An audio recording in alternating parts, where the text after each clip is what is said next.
تفسیر خازن میں ہے اکثر علماء کے نزدیک سورۃ الفاتحہ مکہ مکرمہ میں نازل ہوئی۔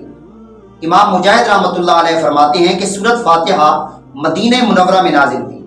ایک قول یہ ہے کہ سورۃ فاتحہ 2 مرتبہ نازل ہوئی، ایک مرتبہ مکہ مکرمہ میں اور ایک مرتبہ مدینہ منورہ میں۔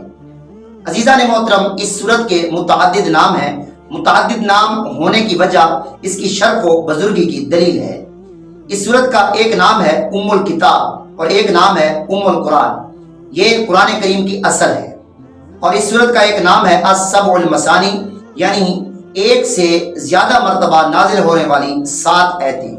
اس سورت کے اندر 7 آیتیں اور 1 رکوع ہے۔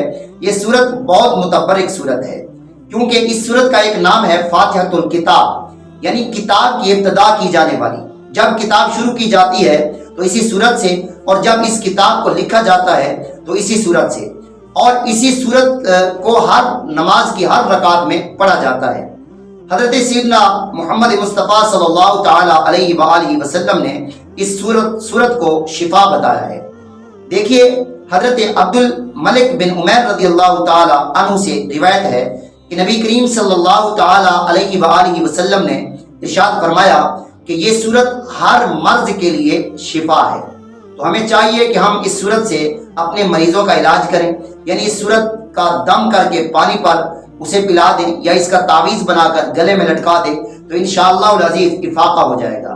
افاقہ ہونا الحمدللہ عز و جل نبی پاک علیہ الصلوۃ والسلام کے مبارک قول سے ثابت ہے۔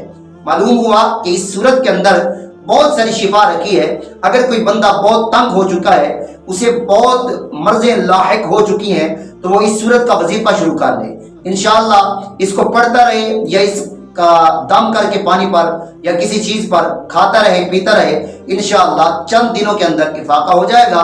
جتنا بھی کوئی مریض ہوگا شفا ضرور پا جائے گا، کیونکہ آقا کا فرمان یہی ہے۔ اللہ تبارک و تعالی مسلمان کو اس ایمان کے زیور سے مزین رہنے کی توفیق عطا فرمائے۔ وما علینا الا البلاغ۔